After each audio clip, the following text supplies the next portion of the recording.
Hello, hello! Bonjour à tous! Hello Clémence, hello Mallory, salut, Coucou.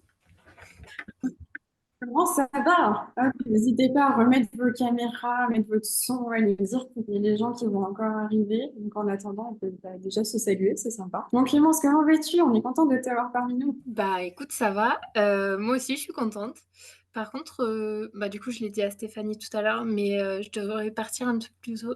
Je vais y arriver. Je devrais partir un peu plus tôt. Et toi, comment ça va? Et écoute, nous on a la forme, hein. On est content d'être là, on est content de Ah partager oui. ça avec vous. Voilà, on attend qu'il y ait encore des petites personnes qui se connectent. Et puis voilà, on va commencer tranquillement. N'hésitez pas à mettre votre caméra, à mettre vos sons pour nous dire comment vous allez, ou nous mettre dans le chat déjà d'où vous êtes. Ça va nous faire un petit tour d'horizon aussi, ça c'est sympa. Hello.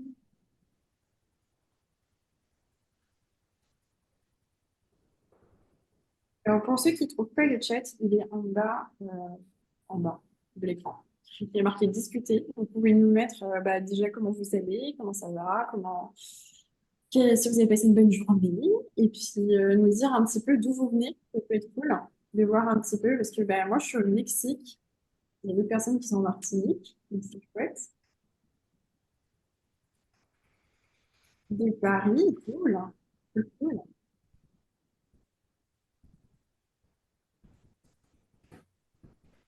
Ouais, Paris. Ouais, il y en a qui aiment Paris, apparemment, il y a beaucoup plus. Ah, Stéphanie, t'es d'accord. Strasbourg, l'Aveyron, chouette. On va faire le tour de France, hein. Et puis un peu l'international aussi avec nous, du coup. Donc c'est chouette. Bon, les personnes qui vont arriver après, on les fera rentrer au fur et à mesure. Et puis, on va commencer. Donc déjà, moi, je voulais vous souhaiter la bienvenue. Je suis super contente d'être avec vous aujourd'hui. C'est un événement un petit peu spécial parce que c'est le premier événement que je propose avec la communauté Impact Tribe. Et en fait, la communauté Impact Tribe, ça a été créé vraiment pour se soutenir en tant que solopreneur. Donc, Stéphanie fait partie de cette communauté et du coup, c'est un événement conjoint entre la communauté Impact Tribe et Stéphanie. Et du coup, l'objectif, c'est vraiment de créer des événements à thème intéressants, qui soient vraiment tournés vers l'action, on va chercher ensemble, et en même temps de rencontrer de belles personnes pour pouvoir échanger sur ces sujets qui sont relativement importants dans la vie de tous les jours, que ce soit business ou perso. Et du coup, aujourd'hui, on va aller parler de comment booster sa confiance, comment prendre des décisions audacieuses, et puis on vous laissera un petit peu de temps aussi pour discuter entre vous, voilà, apprendre à vous connaître, parce que c'est quand même important de tisser des liens. Souvent, quand on est derrière nos PC, c'est pas si facile, donc on va en profiter aussi. Et puis du coup, je vais laisser la parole à Stéphanie qui va prendre la suite.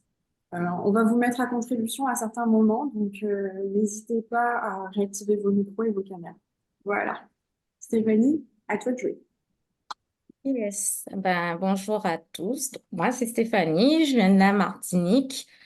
Et donc, c'est moi qui assurerai, en collaboration avec Amy, cet atelier. Donc, je vais vous partager l'écran avec une petite présentation que j'ai prévue. Et du coup, je ne retrouve même plus partage. Désolée. Ah, voilà.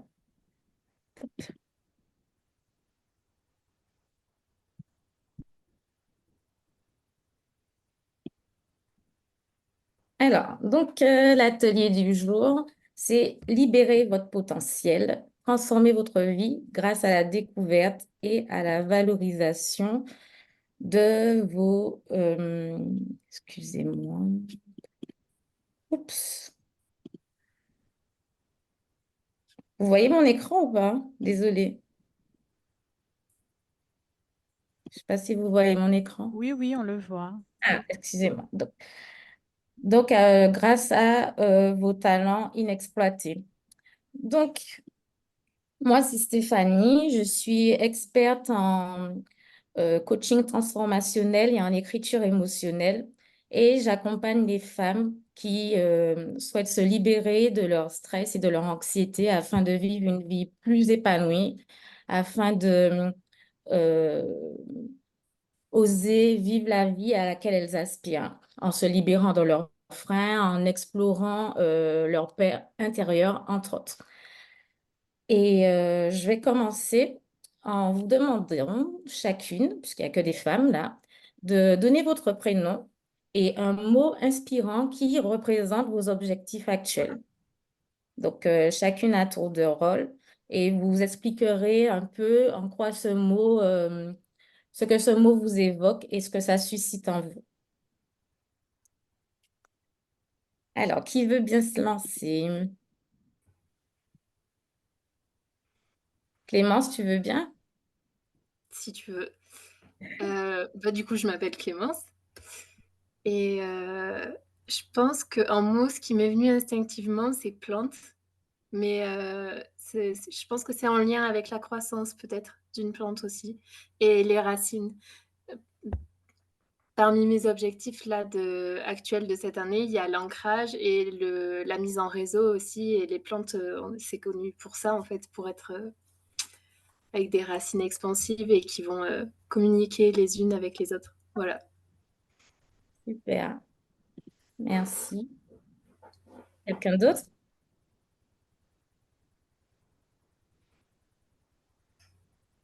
Oui, c'est Caroline? Ah, Betty. Anne-Gaëlle, vas-y. Alors oui, donc moi c'est Anne-Gaëlle. Le mot qui m'est venu à l'esprit, c'est oser. Et c'est le premier mot qui m'est venu à l'esprit.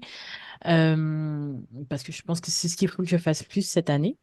Et du coup, mes objectifs aujourd'hui sont d'être plus visible globalement dans mon activité, et, on va dire réellement exister.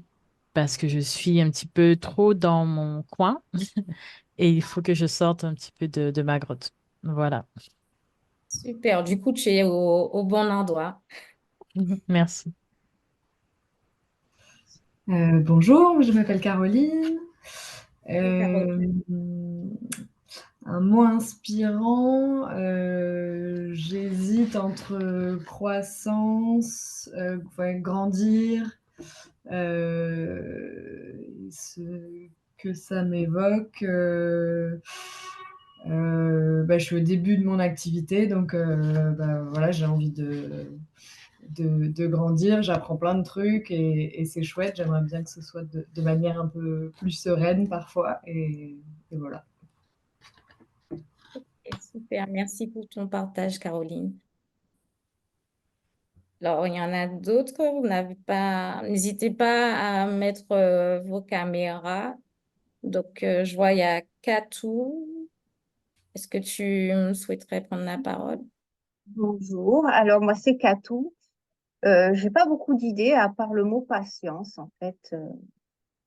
C'est un peu ce qui représente aujourd'hui dans mon travail.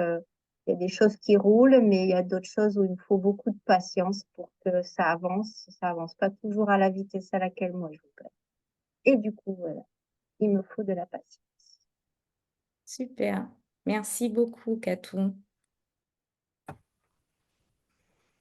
Mallory?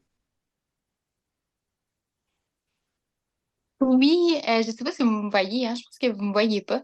Oui, Je oui, suis on un te petit- voit, Mallory. Là, ça va, Vous me là. voyez? OK, Oui. parfait, super. J'étais comme en auto au début, fait que j'ai manqué une petite partie, mais j'ai compris un mot inspirant. Euh, J'aime bien le mot croissance, mais sinon, mettons, je vais dire un mot que je dis partout, tout le temps, c'est freedom. Fait que comme la liberté, puis pour moi, c'est ça mon mot inspirant parce que c'est la valeur qui fait en sorte que je fais qu'est-ce que je fais. Fait que c'est ça. Super, merci. Et tu viens d'où, Mallory? Je viens du Canada au Québec. Super, je m'en doutais un peu. L'accent. Oui. Alors, je crois qu'on a fait le tour. Ah, il y en a un qui arrive là encore. Je veux bien aussi participer. Comment tu disais, Amy? Moi aussi, je peux participer. Ah ben, vas-y, vas-y, vas-y. Je t'en prie. Écoute, moi, le mot inspirant de mon année, c'est vraiment tribu. Bah, c'est pour ça que vous êtes là aussi. C'est que j'ai voulu vraiment créer cette tribu de solopreneurs qui soit soudée et possibiliste. Et ça, c'est vraiment mon objectif et mon inspiration de l'année. J'ai vraiment cette mission que je me suis donnée de créer ça. Bah, ça, c'est mon mot cette année. Il est inspirant pour moi. Super, génial. Pascal qui vient de nous rejoindre. Je ne sais pas si tu veux bien prendre la parole, te présenter brièvement et donner un mot qui t'inspire et représente tes objectifs actuels. Non. Alors, bah, du coup, on va continuer. Et donc, le thème de l'atelier du jour, c'est libérer votre potentiel. Et je voudrais savoir, avant de commencer, ce que signifie pour vous l'expression cette personne a du potentiel. Qu'est-ce que ça réveille en vous? Comment ça résonne en vous? Qu'est-ce que vous entendez par cette expression? Est-ce qu'il y a quelqu'un qui voudrait bien donner son avis là-dessus? Je peux le dire. Vas-y, Ah, madame. ben, en fait, moi, je pense que tout le monde a le potentiel, mais c'est à eux de comme l'exploiter. Je pense qu'on a un talent un peu dans pratiquement tout. C'est sûr qu'il y en a qui c'est plus, tout dépendant dans quel domaine, il y en a qui vont avoir plus de facilité parce que c'est plus leur créneau.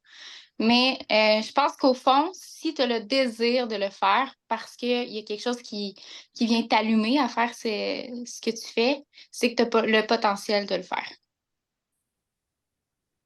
Génial. C'est super. J'ai bien aimé quand tu as dit quelque chose qui vient t'allumer parce que j'ai vraiment l'image du potentiel comme un feu qu'on a à l'intérieur et une source d'énergie qui réside, comme tu l'as dit, en chacun de nous et qui ne demande qu'à être libérée. Et c'est exactement ce sur quoi nous allons travailler lors de l'atelier de ce jour. Donc, on va commencer par des exercices pour comprendre votre potentiel. Donc, comme on vient de le dire, c'est une source d'énergie, de possibilités qui englobe nos talents, nos compétences, notre capacité d'apprendre et de grandir. Et donc, je vais vous demander de prendre quelques minutes pour rédiger, énumérer des moments dans votre vie dont vous êtes particulièrement fiers. Et donc, au regard de ces moments-là, d'essayer de lister les qualités dont vous avez fait preuve lors de ces moments, les actions que vous avez pu, enfin de façon très brève, hein, les actions que vous avez pu entreprendre et les obstacles surmontés, les leçons que vous avez apprises. Donc, vous en prenez deux, trois, hein, de moments dont vous êtes particulièrement fiers. Yes. Donc, avec Amy, on avait prévu de vous mettre en petit groupe pour échanger, mais on n'est pas très nombreux. Je ne sais pas ce que tu en penses, Amy. On peut peut-être le faire en grand groupe. Oui, non, on peut le faire là, on n'est pas très nombreux, ce sera plus sympa comme ça. Donc, celles qui le souhaitent, ce n'est pas une obligation, mais ça peut toujours aider hein, d'échanger et de mettre les choses en perspective. Est-ce que vous accepteriez de partager une réalisation qui vous a fait prendre conscience de votre potentiel et des qualités que vous avez? L'une de vos fiertés, est-ce que vous pourriez partager avec nous? Est-ce que vous accepteriez de le faire? Oui, bien sûr, pour ma part. Vas-y. Euh, alors, on va dire que c'est un ensemble de fierté parce que quand je réfléchis un petit peu à mon parcours, je réalise que j'ai toujours réussi tout ce que j'ai entrepris. Donc, que ce soit études, formation, en général, les choses que je voulais, je savais me donner les moyens pour obtenir. Et du coup, ben, je trouve que c'est quand même enfin, il y a de quoi être fier. En tout cas, j'en suis fière d'avoir toujours pu réussir ce que j'ai entrepris. Et des qualités clés que j'ai identifiées derrière ces différentes réussites sont la détermination, la persévérance, euh, l'assiduité et l'apprentissage, l'organisation aussi, accessoirement. Voilà. Super, merci pour ton partage. Est-ce que tu as, là, ce sont les qualités, est-ce que tu as surmonté des obstacles en particulier qui t'ont permis justement de réussir tout ce que tu as entrepris?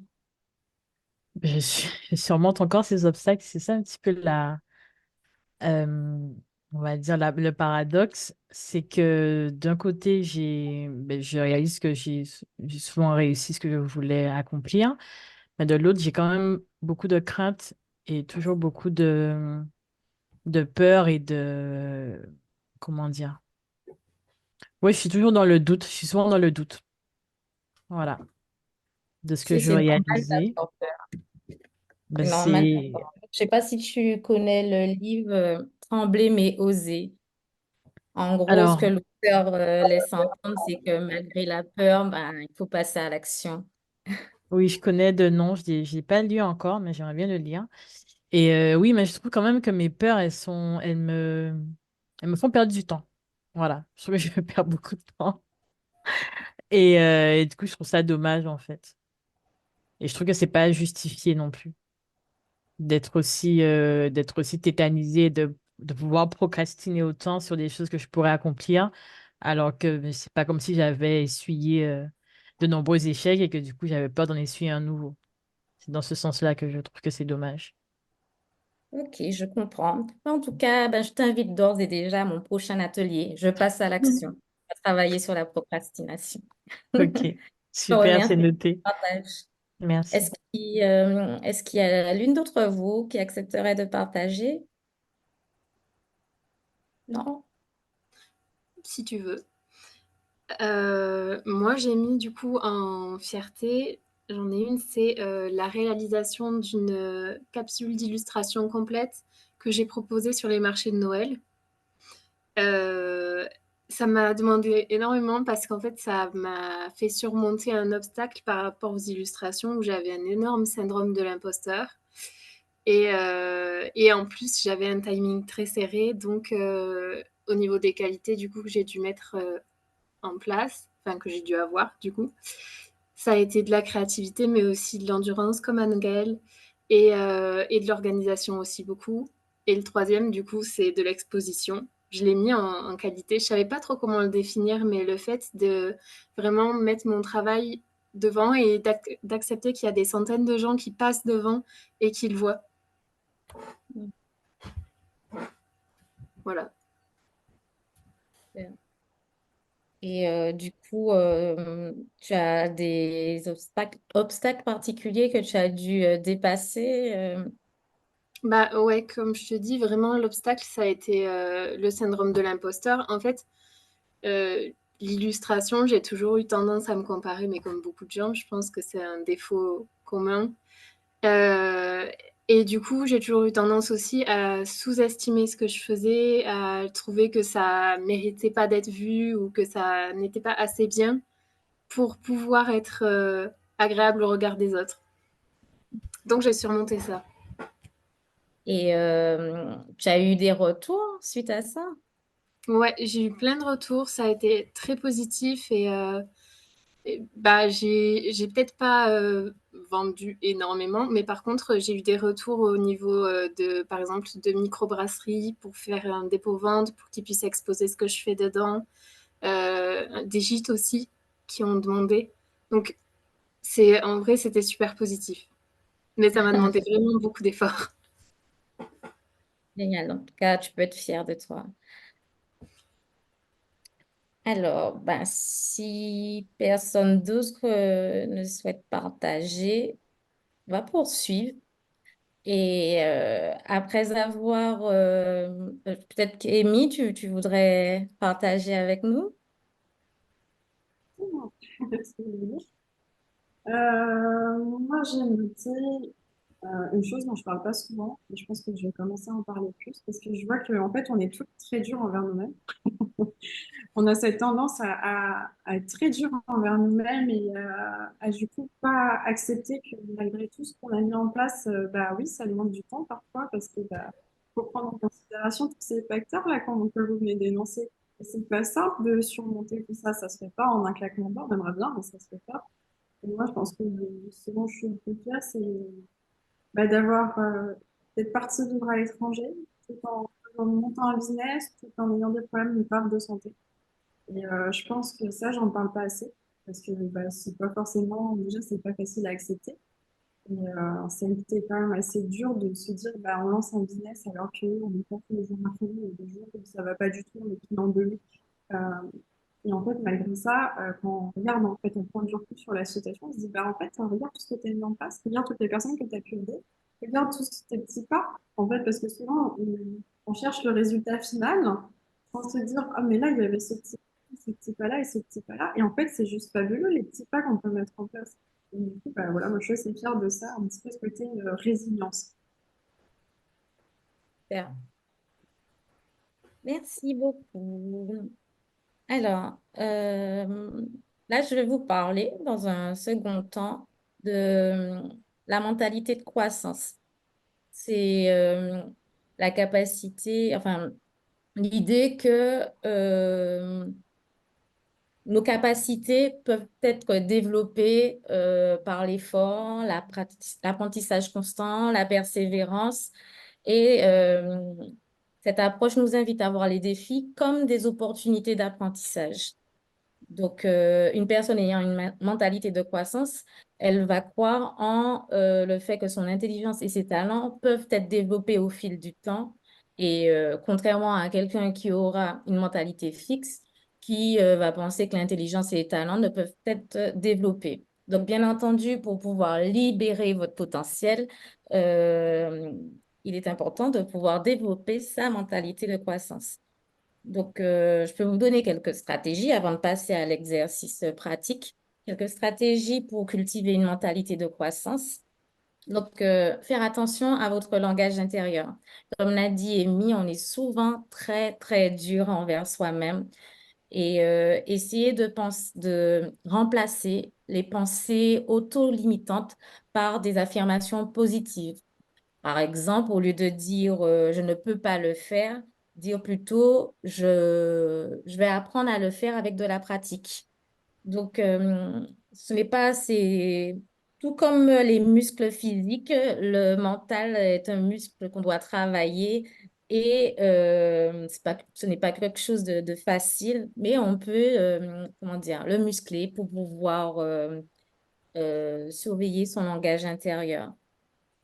Ensuite, tu l'as déjà dit aussi, Amy, on a tendance à vouloir obtenir tout de suite les résultats, à valoriser les résultats attendus, alors que chaque petit pas mérite d'être valorisé et, euh, et célébrer les efforts que l'on investit dans l'apprentissage et la croissance, c'est important aussi pour cultiver la mentalité de croissance. Se dire que chaque petite action, chaque petite pierre qu'on va poser va nous rapprocher de notre objectif final.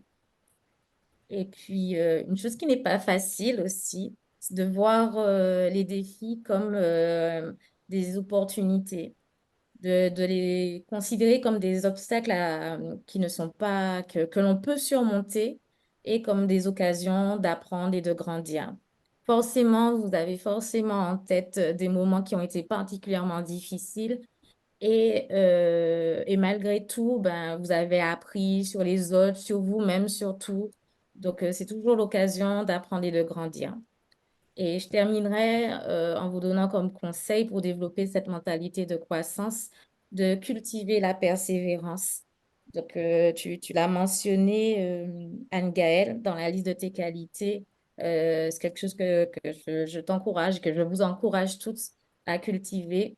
Euh, pour atteindre nos objectifs, la route est parsemée d'embûches, d'obstacles, mais la persévérance est la clé pour les surmonter. On va pas, si on s'évertue à faire les choses toujours de la même façon et vouloir un résultat différent, ça ne va pas être possible. Mais chercher des moyens d'atteindre ces objectifs en persévérant, c'est une clé pour développer sa mentalité de croissance. Euh, oui, et donc Amy rappelle que le cerveau ne fait pas la différence entre la réalité et ce que l'on se dit.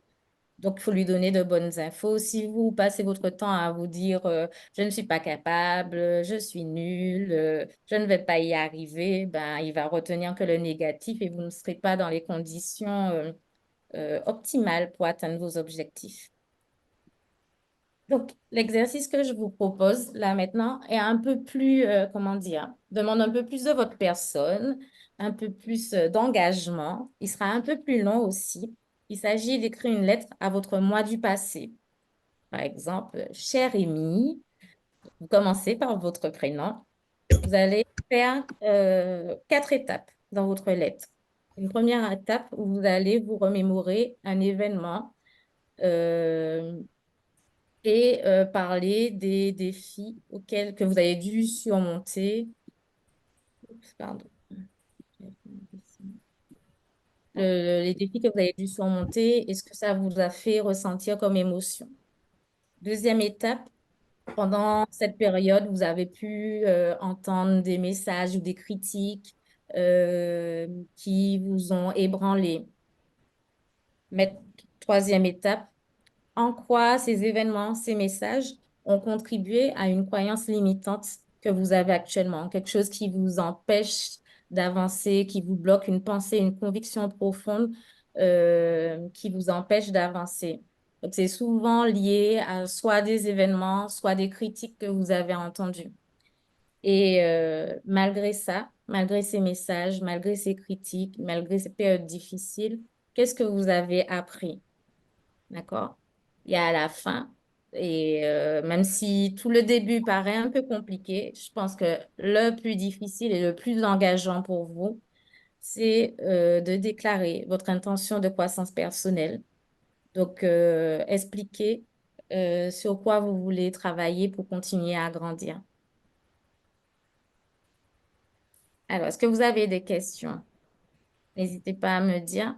Je laisse les consignes sur l'écran et dites-moi si vous voulez un éclairage.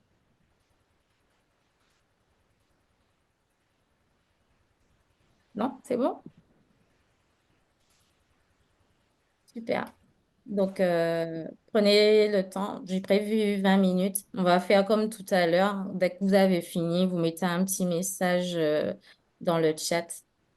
Donc, il y a Anne-Gaëlle, Katou et Caroline, Amy qui ont terminé.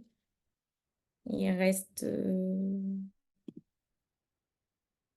Mallory. Ok, super. Donc, euh, si vous le voulez bien, est-ce que vous pourriez partager avec nous vos réflexions sur les obstacles que vous avez pu surmonter lors de cet événement? Soit lire un petit passage de votre lettre ou parler des obstacles que vous avez réussi à surmonter.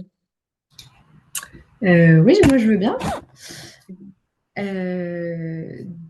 Moi je suis architecte d'intérieur pour donner un peu de contexte.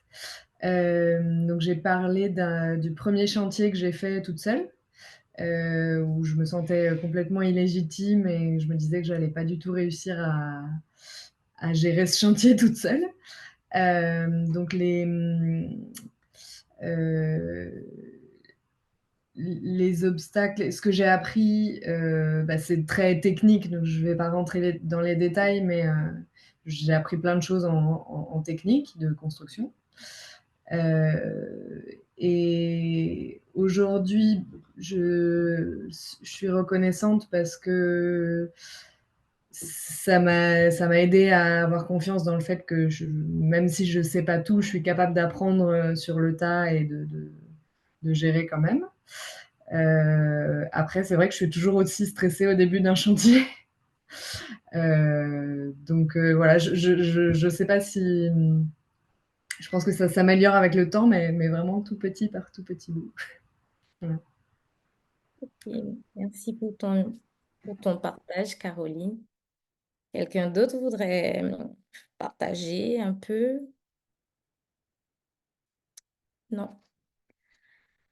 Alors, là, vous avez un peu réfléchi à ce qui a pu nourrir chez vous des croyances limitantes et vous avez déclaré votre intention de les dépasser pour continuer à grandir et à travailler sur certains objectifs.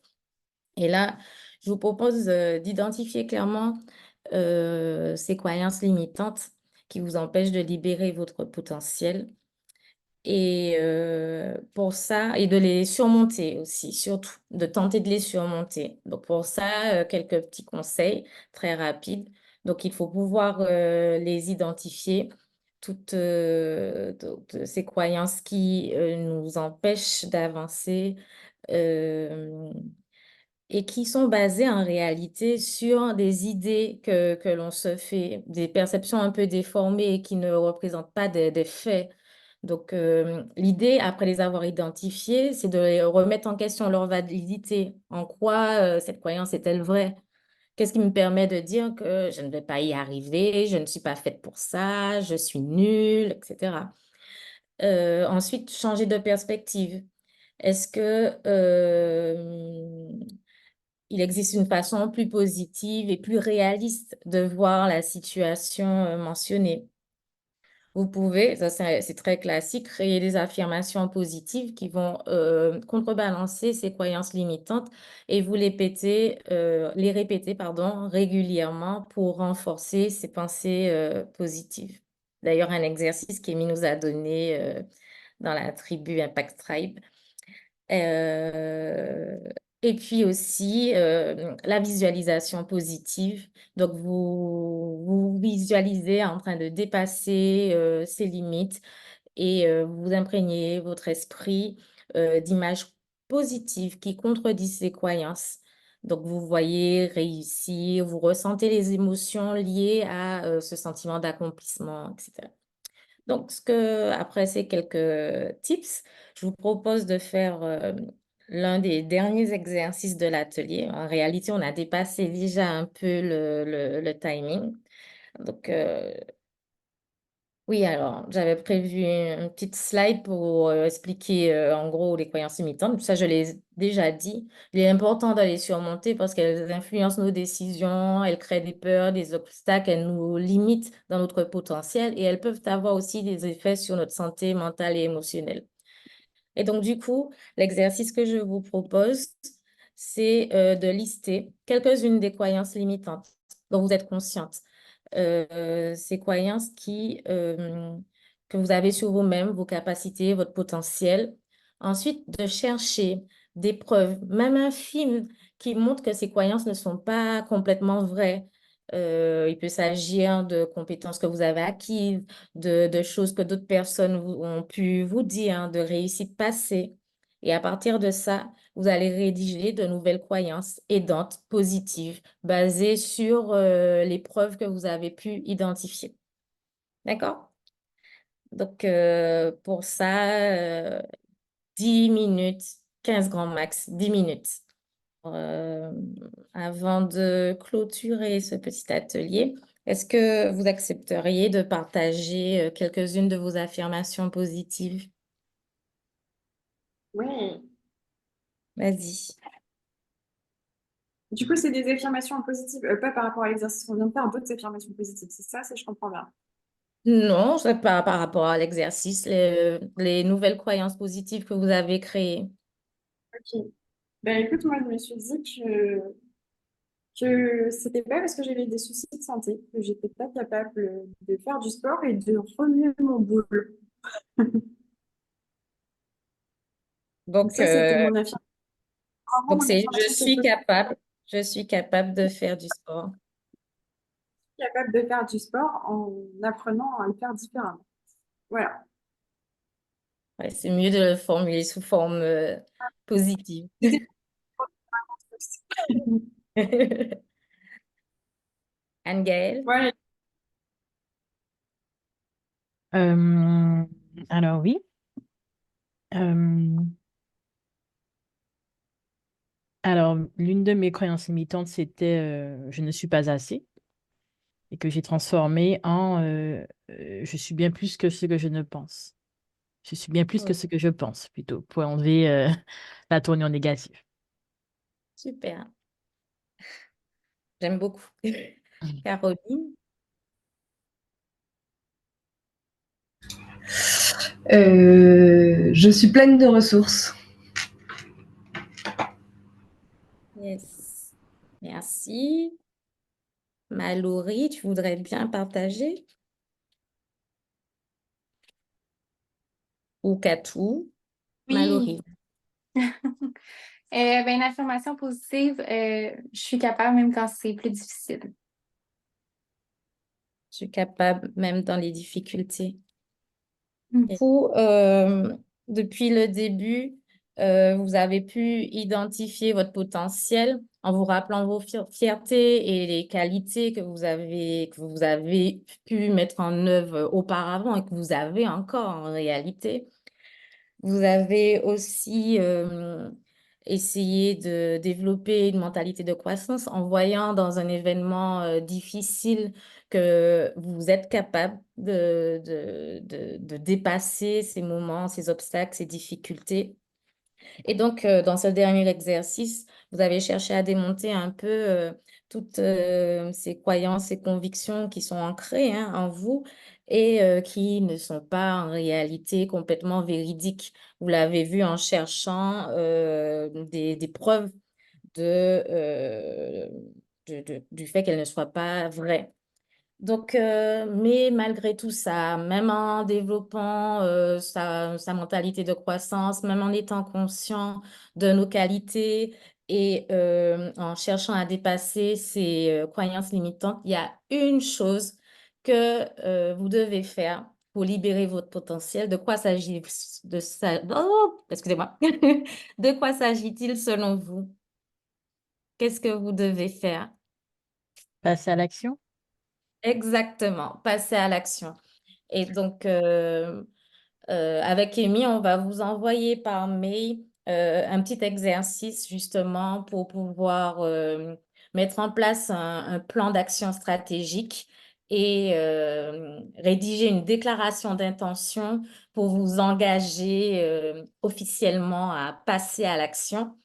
On vous enverra également une petite méditation guidée avec une visualisation et des affirmations positives. Donc, voilà, pour pouvoir clôturer cet atelier que j'ai pris plaisir à animer. Voilà. Est-ce que vous avez des questions? Ah, je peux peut-être répondre à la question d'Amy tout à l'heure concernant l'écriture. Donc, tu m'as demandé à quelle fréquence et comment écrire, c'est ça? Non, c'était surtout par rapport au premier exercice qu'on a fait, en fait. Je te demandais D'accord. par rapport à à quel moment tu conseilles de le faire. Est-ce que c'est un truc que l'on devrait faire régulièrement sur nos fiertés ou est-ce que c'est un truc qu'on peut faire une Euh, fois de temps j'ai en en- temps? ouais, j'ai envie de te répondre que vraiment, il n'y a pas de règle et que cela dépend vraiment du besoin de chacun. Il y a des gens qui vont ressentir plus que d'autres le besoin de se rappeler qu'ils sont capables, qu'ils ont des qualités, qu'ils ont de quoi être fiers dans leur vie. Donc, ça dépend de son ressenti, en fait. Voilà. Mhm. Est-ce que vous avez des questions? Oui, j'en ai une, Stéphanie. Oui, vas-y. Quand tu dis que tu écris tous les jours, en fait, le journaling quotidien, est-ce qu'il faut l'utiliser, enfin, comment tu conseillerais de l'utiliser plutôt? Est-ce juste pour mettre à plat ses pensées, si on a trop plein de pensées, ou est-ce qu'il y a peut-être une autre façon de faire? Donc, ben, moi, je l'utilise comme vraiment pour libérer le trop plein de pensées, etc., mettre à plat un peu mes émotions, mes pensées du moment. Ça permet après coup, pas tout de suite, quand on relit, de prendre un peu de distance par rapport aux choses qu'on peut ressentir. Mais ça peut dépendre des circonstances. Si par exemple vous trouvez à un carrefour de votre vie où vous posez beaucoup de questions sur des décisions à prendre, vous allez écrire d'une autre façon, tu vois, donc ça dépend. Mais pour disons, une hygiène de vie, si je peux m'exprimer comme ça, vous pouvez prendre même 5 à 10 minutes tous les matins, par exemple, et d'écrire, mais vraiment sans penser, sans réfléchir, vraiment juste pour vider votre sac et ça fait un bien fou. Essayez, vous m'en direz des nouvelles. Ok, Et moi, super. je vais rebondir là-dessus avec un point de vue un peu plus business, parce que là, on parle de libérer ses pensées, etc. Et sur le côté business, si vraiment vous voulez écrire par rapport à vos objectifs, parce que vous voulez mettre en place, etc., c'est important aussi. Ça permet vraiment de visualiser et en même temps de faire le premier pas, parce que écrire, c'est une sorte de passage à l'action déjà. C'est pas juste dans votre tête, c'est déjà vous le mettez sur le papier. Donc, il y a un côté engagement envers ce que vous êtes en train d'écrire qui est assez puissant. Et en fait, à force d'écrire vos objectifs, même si c'est tous les jours, ben là, j'en suis là, j'ai fait ça pour atteindre ça. Ok, qu'est-ce que je peux améliorer? Toutes ces petites choses-là, en fait, le fait de le mettre par écrit, ça va vraiment ancrer ce que vous êtes en train de faire. Et moi, ce que j'aime bien terminer aussi, c'est terminer par toujours des gratitudes. Oui. Parce que c'est pas quelque chose à faire et ça vous permet dans le tumulte de l'entrepreneuriat ou du business ou peu importe, de vraiment garder à l'esprit que oui, vous faites des trucs bien et oui, ça avance. Et la bienveillance, c'est pas que envers les autres, c'est aussi envers soi-même. D'accord? Super. C'est vrai, moi aussi, en fait, en réalité, j'essaye d'écrire un peu le matin et j'écris aussi le soir et c'est plus les gratitudes, je les écris le soir. C'est vrai, on a tout le temps l'impression on passe des journées pourries, mais en réalité, il y a toujours des moments sympas, des choses qui se passent bien et qui nous mettent bien. Ouais. Et Ben, du du coup, coup, par on va rapport à ce que tu clôturer. disais concernant les objectifs, ben, elles pourront travailler là-dessus avec le document qu'on va leur envoyer. Et voilà. Super. Ben, du coup, on va clôturer. Moi, je te remercie, Stéphanie, d'avoir apporté toute cette expertise, ces compétences. Merci aussi toutes les personnes qui étaient là parce que c'était vraiment chouette de vous avoir avec nous. On espère que ça vous a apporté quelque chose. C'est vrai qu'on avait prévu beaucoup de choses et on n'a pas eu le temps de tout proposer. Mais vous allez recevoir le complément par mail avec plein d'infos et tout pour pouvoir vraiment passer à l'action parce que comme l'a dit Stéphanie, de rester dans On t'entend pas bien, en fait. l'écoute. Est-ce que là, Euh, mieux? Ça saute un peu. ouais. C'est le Mexique, ça. Ah, là, c'est Et mieux, c'est mieux. d'accord, du coup, je vous dis, faut passer à l'action. Même si c'est des petites actions, vous continuez à gagner. Mettez-vous dans une posture, en fait, où vous êtes engagé envers votre mission. C'est hyper important, vous êtes là pour faire de belles choses, vous êtes de belles personnes. Alors, allez-y. C'est votre devoir d'aller impacter les autres autour de vous. D'accord? Donc, hop, hop, hop. Ça Je vous fais marche. plein de... je vous dis à très bientôt. Ça me fait très plaisir de tout vous voir. Et merci encore Stéphanie, d'avoir partagé toute mon expertise. Et Merci à technique. toi de m'avoir permis de le faire. Et merci à vous d'avoir participé. Merci beaucoup, c'était super. Merci. Merci. Bye À bye. bientôt. Bonne soirée.